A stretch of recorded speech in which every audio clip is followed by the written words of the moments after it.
নমস্কার, আমি মামনি আর মামনি দিদি AWW ইউটিউব চ্যানেলে আপনাদের সবাইকে স্বাগত। চলে এসেছি 27/5/2026 পোষণ পক্ষবাড়া 2026 জন আন্দোলন পোর্টালে কোন থিম এবং অ্যাক্টিভিটি সাবমিট করবেন তার ভিডিও নিয়ে।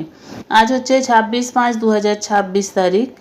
আজ পোষণ জন আন্দোলনে আমাদেরকে কোনো থিম এবং অ্যাক্টিভিটি সাবমিট করতে হবে না। 27/5/2026 তারিখ ঈদুজ্জোহার ছুটি ছিল, সেই ছুটিটি পিছিয়ে 28/5/2026 করে দেওয়া হয়েছে। তার কারণ তার মানে হলো 27 তারিখ আমাদেরকে কেন্দ্র খুলতে হবে এবং 28 তারিখ আমাদের কেন্দ্র ছুটি হবে। তাহলে 27 তারিখের জন্য আমরা কোন থিম সিলেক্ট করব জন আন্দোলনে? এখান থেকে থিম হবে আদার্স। আদার্স সিলেক্ট করার পর এরপরে অর্গানাইজার দেওয়া আছে, লেভেল সিলেক্ট করে নেব। লেভেল সিলেক্ট হওয়ার পর অঙ্গনওয়াড়ি সেন্টারের নাম এখান থেকে দিয়ে দিতে হবে।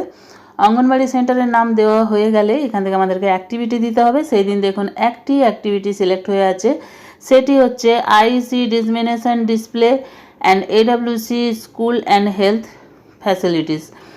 এই অ্যাক্টিভিটি একটি আছে আদার্সে, সেটি আমাদেরকে সিলেক্ট করে দিতে হবে। ইভেন্ট ডেট 27 তারিখ দিয়ে দেবেন, পার্টিসিপেশন ডিটেলস দিয়ে দেবেন। এরপরে একটি ফটো দিতে হবে। কোন বিষয়ের ওপর ফটো দেবেন আপনারা?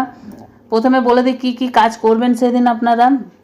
কেন্দ্রে পুষ্টি এবং স্বাস্থ্য সম্পর্কিত পোস্টার বা চার্ট লাগাবেন। শিশুদের হাত ধোয়া, পুষ্টিকর খাবার, পরিষ্কার পরিচ্ছন্নতা নিয়ে অভিভাবকদের বোঝাবেন। কাছের স্কুল বা স্বাস্থ্যকেন্দ্রে গিয়ে সচেতনতার পোস্টারও প্রদর্শন করতে পারেন। মা ও পরিবারের সদস্যদের পুষ্টি সম্পর্কে ছোট আলোচনা করবেন।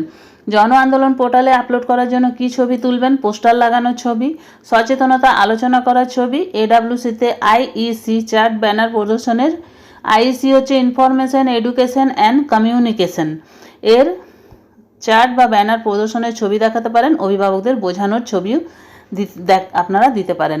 ডেসক্রিপশানে কী লিখবেন? ডেসক্রিপশানে লিখবেন awareness poster on nutrition and health were displayed and discuss at the anganwadi centre.